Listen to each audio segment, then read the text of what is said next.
Christmas is the time of celebration and joy. But for one family in 1945 in West Virginia, Christmas Eve became the most dreadful day they had witnessed. A catastrophe that tore their lives apart and gave rise to a mystery that remains unsolved to this day. A middle class family of George Sodder, along with his wife Jennie and their 10 children, 9 of which were at home, exception being 21-year-old Joseph, who went to serve in the army. It was an ideal Christmas Eve, and at around 10 p.m., George, Jennie, and their youngest daughter Sylvia went to bed. The other children stayed up late to play with their newfound toys. At around 12:30, Jennie was woken up by a strange phone call. On the other end of the call, Jennie heard someone laughing, but she chalked it as a wrong number and made her way up the bed. On the way, she noticed that the lights were still on, the door was unlocked, and the curtains were open. This was strange, as the children never did this before. They took care of these minor things, but she assumed that they might have forgotten due to excitement. Half an hour passed, and Jennie was woken by something hitting her roof. She waited for a few minutes to see if she could hear something else, but the night was still, so she drifted back to sleep.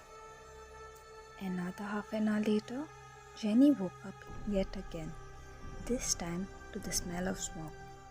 She frantically woke her husband and they rushed out. George woke his 2 eldest sons and Jennie woke her oldest daughter Marian and told her to rush outside with baby Sylvia. Rest of them yelled for the children in the attic, but no one answered. George, Jennie, and the other 4 children escaped the house, but the remaining 5 were nowhere to be seen. By this time, the entire downstairs was in flames. George thought of climbing in through the attic window, using the ladder that was always kept at the side of the house. But today, when it was needed the most, the ladder was nowhere to be seen. George had another idea, to drive his truck up to the house and use it to climb up the attic window. But despite working perfectly the day before, neither trucks would start. In desperation, George tried to use water from an outside barrel, but due to the winter, the water was frozen still. Marian also went to the neighbor's house to call for the fire department, but the phone line was down. Within 45 minutes, the house burned down. The firefighters showed up at around 7 to 9 a.m., 6 hours after the fire had started. By then, there was nothing to be done. What was once a Sodder home was now a pile of ash and ruins. Ash and ruins, but weirdly enough, no bones. Few days later, the cause of the fire was determined to be an electric fault. After the events of that terrible Christmas, George and Jennie tried to move on in their life. It was then, in their sober state of mind, they started piecing together what had actually happened. And it so happens that it's highly unlikely that their 5 children had died in that fire. There were so many details that didn't make any sense to begin with. Firstly, the mysterious disappearance of the ladder. The same ladder which was never moved. It was later found more than 20 meters away, as if someone had thrown it there. Also, when Marian went to call the fire department, it turns out none of the local phones were working. Not because of the fire, but because someone had cut the local phone line. George was also convinced that his trucks were tampered with. According to George, at least one should have worked. Both failing to start didn't make any sense.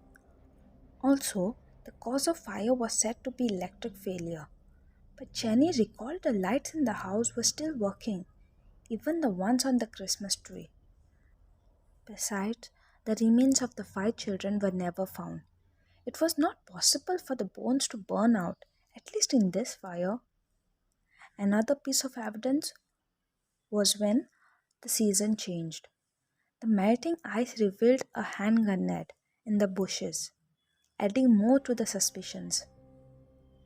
The more the family investigated, the more convinced they became. that their five children were not taken by the fire. George and Jenny tried to search extensively, especially when some eyewitness reports started flooding in. One woman claimed to have seen the children in a passing car while the fire was spreading. Another woman, owner of a tourist shop 50 miles away, said she had seen the children on Christmas Day and had also served them breakfast.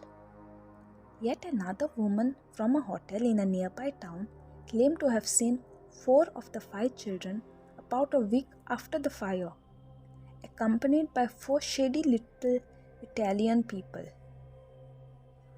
The Sodder approached FBI and also hired a private investigator, but all their efforts went in vain. George and Jenny passed away later, without getting the closure they desperately needed. The remaining children also never gave up and kept on the search.